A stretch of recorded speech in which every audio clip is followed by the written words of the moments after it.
Hello student, welcome to my channel Azeem Khan KBPS। आइए चलते हैं, देखते हैं फ्यूचर कॉन्टिन्यूअस टेंस।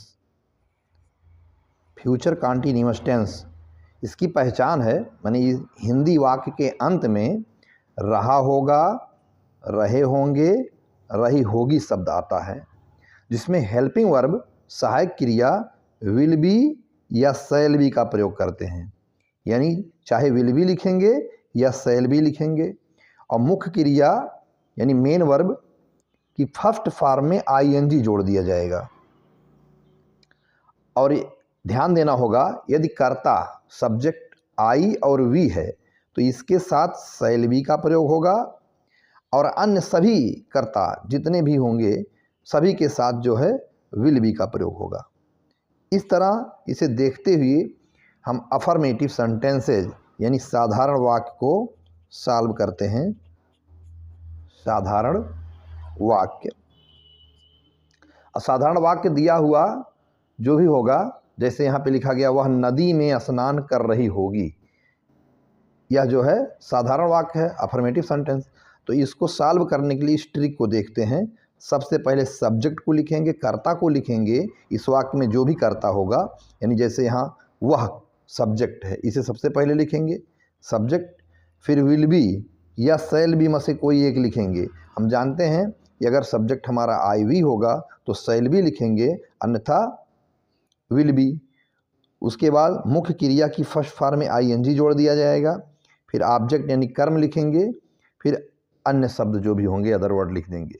तो इस तरह से इस ट्रिक के आधार पर इसे सॉल्व करते हैं। सबसे पहले सब्जेक्ट यहाँ वह यानी काम करने वाला जो है वह है, तो वह यहाँ लड़की है, तो वह की अंग्रेजी हम लिखेंगे सी हो गया।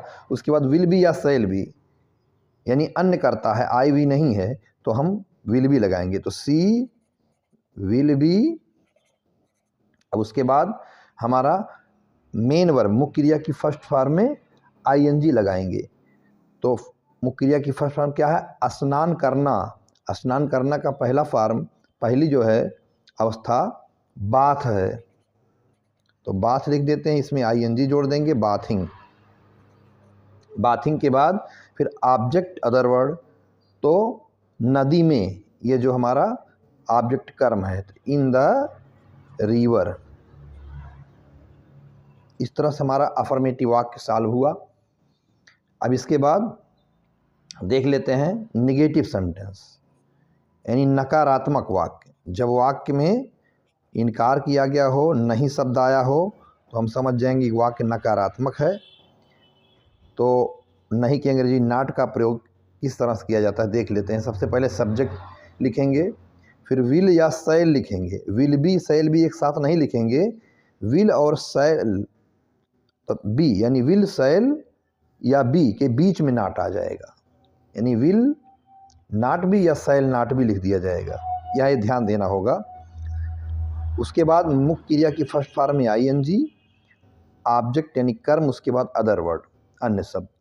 तो इस तरह से हमें ध्यान देना होगा। यहाँ पे गलती लोग कर देते हैं कि जैसे विल शैल बी के बाद नॉट लगाते हैं, याद रखना कि विल और बी के बीच में नॉट लगेगा। तो इस तरह से इस ट्रिक के आधार पर इसे सॉल्व किया जाए। सबसे पहले सब्जेक्ट वे की अंग्रेजी दे लिख दिए, और दे के बाद हेल्पिंग वर्ब विल या शैल, दे है तो इसके साथ विल लग गया, विल के बाद नॉट, नहीं की अंग्रेजी आ गया नॉट, उसके बाद तब be, they will not be. उसके बाद मुख्य क्रिया इसमें है बनाना, यानी खाना बनाने के लिए लिखा जाएगा कुक, अर्थात कुक में ING जोड़ दिया जाएगा, कुकिंग। उसके बाद ऑब्जेक्ट कर्म खाना, कुकिंग फूड। इस तरह से ये निगेटिव वाक्य हो गया। अब हम देखते हैं इंट्रोगेटिव सेंटेंस यानी प्रश्नवाचक वाक्य। प्रश्नवाचक वाक्य में प्रश्न किया जाता है, प्रश्न पूछा जाता है।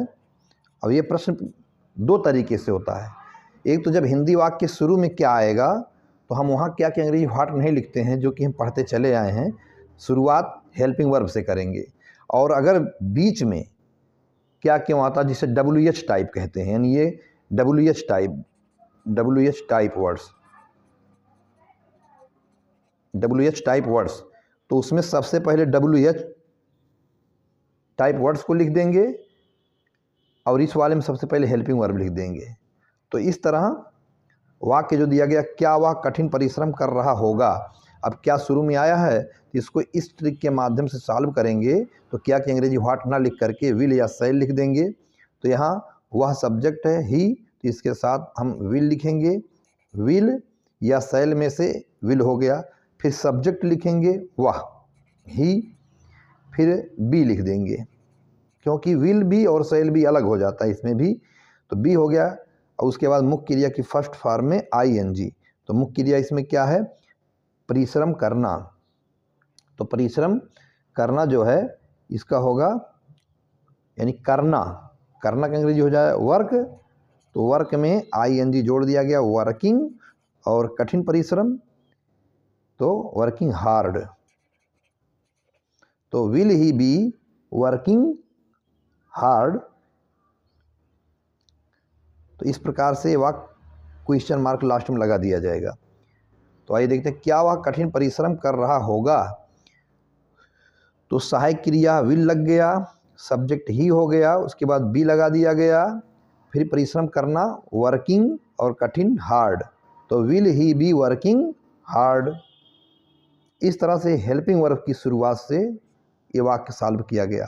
और दूसरा वाक्य देख लेते हैं, मोर कल क्यों। देखो क्यों बीच में आ गया है, तो क्यों बीच में आने की वजह से इसे WH टाइप वर्ड्स कहते हैं। तो इसमें सबसे पहले इस वर्ड की जो है अंग्रेजी लिखेंगे व्हाई, ये हो गया। इसके बाद विल या शैल में से सब्जेक्ट के अनुसार, सब्जेक्ट मोर है तो यहाँ पे विल लिख देंगे, क्योंकि I और V के साथ ही शैल लिखेंगे। फिर इसके बाद सब्जेक्ट मोर, तो मोर की अंग्रेजी पिकॉक,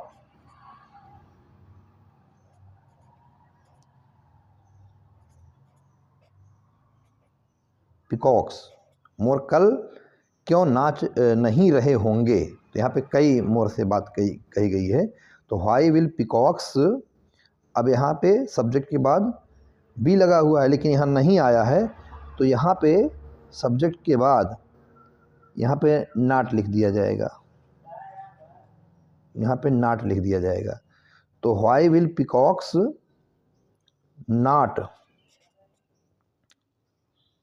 और नाचना मेन वर्ब है तो नाचना का अंग्रेजी डांस हो जाएगा, यानी नॉट के बाद बी लगाएंगे, फिर डांसिंग, डांसिंग। और ऑब्जेक्ट अदर वर्ड में कल यानी टुमारो, आने वाला कल होगा।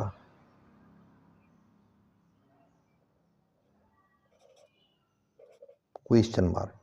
तो इस तरह से मोर कल क्यों नाच नहीं रहे होंगे, तो why will peacocks not be dancing tomorrow.